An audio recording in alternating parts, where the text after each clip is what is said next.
Gold rate fixing in India. அதாவதுங்க 1950 வருஷம் 10 gram gold பார்த்தீங்கன்னா 99 ரூபாய். ஸோ இந்தியாவில் ஃபிக்ஸ் பண்றாங்க. ஆல் ஓவர் வேர்ல்டு டாலர்ல போகுது. அதை வந்து கால்குலேட் பண்ணி இந்தியாவில் 10 கிராம் வேல்யூ வந்து 99 ரூபாய் ஃபிக்ஸ் பண்ணியிருக்காங்க.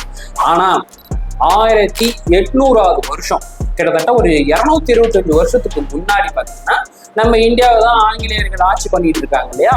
அதனால இந்த பிரிட்டிஷ் ஆட்சியாளர்கள் வந்து 1800வது வருஷம் இந்த பணப்புழக்காட்டத்தை கொண்டு வராங்க. கரன்சி சிஸ்டம் அதை வந்து கொண்டு வராங்க. ஸோ இந்த கரன்சி சிஸ்டம் கொண்டு வந்ததுனால இந்த பண்ட மாற்று முறை வந்து கம்ப்ளீட்டா கட் பண்றாங்க. ஸோ கரன்சி சிஸ்டம் பணப்புழக்காட்டம் வந்ததுக்கு அப்புறம் 1950 வருஷம் அதான் பார்த்தீங்கன்னா ரேட் ஃபிக்ஸ் ஆகுது இல்லையா. 10 கிராமோடைய வேல்யூ வந்து 95 ரூபாய்.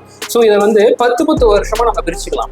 ஸோ 1950 வருஷம் 99 ரூபாய், 1970 வருஷம் 111 ரூபாய், 1980 வருஷம் 1330 ரூபாய், 1990 வருஷம் 3200 ரூபாய், 2000 வருஷம் 4400 ரூபாய், 2010 வருஷம் 18550 ரூபாய், 2020 வருஷம் 48651 ரூபாய், 2025 கரண்ட் கிட்டத்தட்ட 92000 ரூபாய்.